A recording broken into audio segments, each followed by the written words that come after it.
panggil Kak Shelin aja. Iya, nggak apa-apa. Sebelumnya Kak Shelin pernah nggak konseling kayak gini? Pernah sih Bu, pernah sekali, cuma saya rasa saya itu nggak membantu saya, dan ini konseling kedua saya. Tapi memang saya yang minta untuk suasana santai ya Bu, ya saya nggak mau serius gitu. Ya nggak apa-apa. Tapi sebelumnya sampai itu tas nggak konseling kamu itu? Enggak sih Bu, karena saya ragu sih untuk, karena saya merasa tidak nyaman juga dengan masalah saya.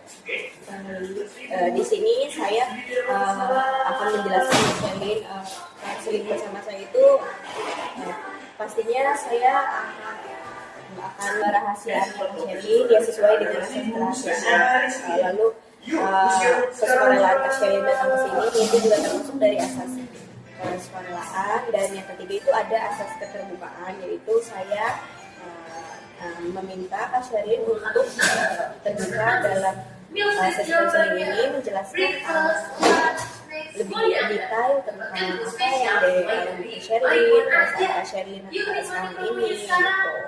Iya, Bu. Berarti asas konseling itu sebenarnya ada 3 ya Bu ya. Saya juga baru tahu karena di sebelumnya itu saya belum bisa. Terima kasih ya sudah menjelaskan, jadi saya tahu bagaimana prosesnya. Iya betul sekali. Jadi di konseling itu ada 3 asas yang tadi saya bilang, dan itu nyambung sama konseling kita yang sekarang ini gitu. Dan konseling ini juga sekitar agak lama ya, sekitar 15 menit sampai 30 menitan Kak Shelin. Jadi saya meminta waktu Kak Shelin untuk menjalankan 3 asas itu bersama saya di 12 sampai 30 menit ke depan. Tapi Bu, kalau misalnya saya rasa belum cukup nih, itu bagaimana Bu?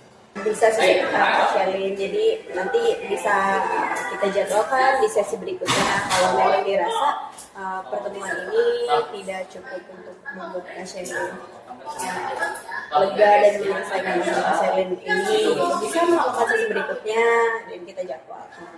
Oke, baik. Terima kasih atas penjelasannya. Ya, saya juga berterima kasih sekali karena Kak Shelin sudah mau datang ke sini gitu dengan sukarela, datang dari jauh. Bagaimana perasaan kamu akhir-akhir ini? Perasaan saya bingung sih Bu, saya lagi bingung sama diri saya sendiri. Saya juga merasa lagi nggak baik-baik aja. Lagi gak baik-baik aja, apakah kamu bisa menjelaskan lebih detail? Kamu merasa gak baik-baik aja itu bagaimana? Iya Bu, jadi saya tuh merasa lagi nggak baik-baik aja karena saya sendiri jadi bingung sama diri saya sendiri, karena saya rasa kenapa ya kok saya sekarang ini rasanya sulit percaya sama laki-laki. Kalau ada orang yang saya tuh merasa sulit aja gitu untuk percaya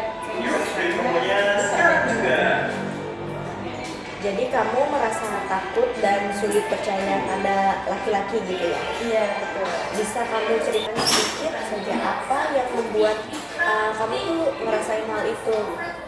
Iya Bu, jadi dulu saya punya pasangan ya Bu ya, jadi saya dulu punya pasangan itu udah lumayan lama, tapi saya diselingkuhin oleh orang yang pasangan saya. Dia bilang sayang, tapi ternyata hubungan dengan perempuan lain selama berbulan-bulan itu saya merasa kalau sama saya itu kayaknya sama aja deh, gara-gara masalah kayak gitu.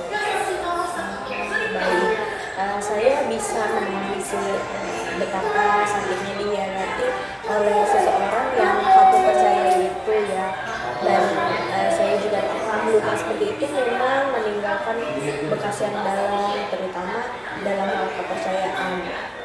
Bagaimana perasaan kamu setiap kali ada laki-laki yang mencoba mendekati sekarang ini? Iya, jadi saya langsung negatif aja gitu pikirannya ke laki itu, karena saya merasanya kayaknya sama aja, nanti akhir-akhirnya juga bakalan ngecewain. Jadi saya takut buat menjalin hubungan baru itu, saya takutnya nanti dia bakal nyakitin saya juga. Jadi saya lebih milih untuk menutup diri aja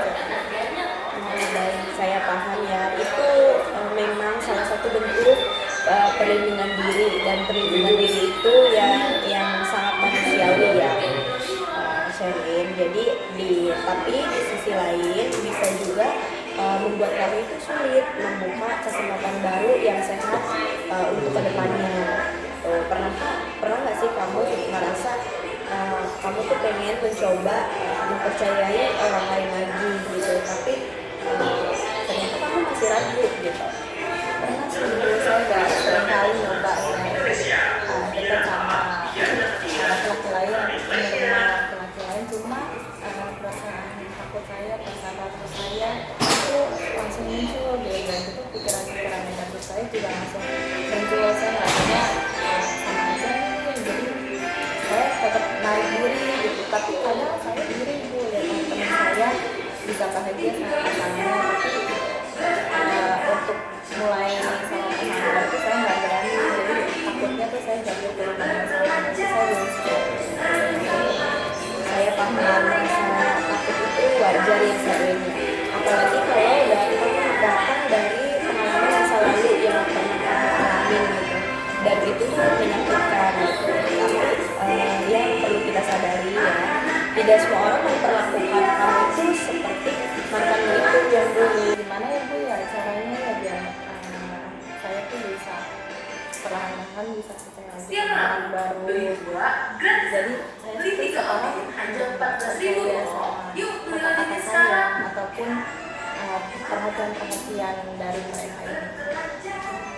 Pertama sih kita bisa mulai dari membangun kepercayaan diri sendiri dulu ya, Sherin. Jadi belajar percaya bahwa kamu itu mampu menjaga diri kamu, mengenali tanda bahaya, dan berhak atas cinta yang sehat. Setelah itu perlahan-lahan kepercayaan pada orang lain itu akan tumbuh sendiri. Oh gitu, jadi saya tuh bukan langsung percaya pada orang lain, tapi semua itu dimulai dari diri saya sendiri gitu ya bu ya. Jadi saya harus menandakan percaya diri saya baru setelah bisa beda sama orang lain gitu. Betul sekali, Sherin. Jadi saat kamu merasa aman dengan diri kamu sendiri, kamu akan lebih mudah menilai orang lain gitu. Jadi siapa sih yang kamu percaya dan tidak percaya, jadi kamu bisa mensortir itu semua. Di seksi berikutnya sih kita akan belajar mengenali pikiran negatif yang muncul akibat pengalaman masa lalu kamu tadi, supaya kamu bisa menangani tanpa tenggelam di rasa takut kamu yang kamu bilang tadi. Boleh saya mencoba bu, mungkin memang harus dari diri saya dulu yang belajar nanti membantuannya itu ya. Jadi saya sangat menunggu pertemuan kita selanjutnya. Saya senang sekali kamu ingin melanjutkan sesi konseling berikutnya, dan itu adalah langkah yang sangat baik. Jadi proses ini tuh memang membutuhkan waktu yang panjang gitu, tapi kamu sudah memulai semua ini tuh dengan berani tuh, saya cukup bangga sama kamu sih. Ya baik bu, terima kasih. Saya juga makasih ya dibantu. Kita konseling tadi, kira-kira bagaimana perasaan Kak Sherin setelah konseling itu, dari skala atau skor yang bisa Kak Sherin jelaskan di antara 1 sampai 10, kira-kira gimana Kak Sherin? Kalau yang saya rasa ya karena itu baru pertemuan pertama itu ya saya baru menjelaskan nih apa yang saya alamin itu sedikit membantu. Jadi kalau dari skala 1 sampai 10 itu 7 gitu. Semoga nanti bisa tuntas ya bu ya. Betul sekali. Jadi saya juga berharap kita sama-sama bisa menyelesaikan ini dengan baik gitu. Iya, terima kasih bu. Saya juga berterima kasih sama Kak Sherin sudah mau datang. Terima kasih banyak ya bu ya atas bantuannya.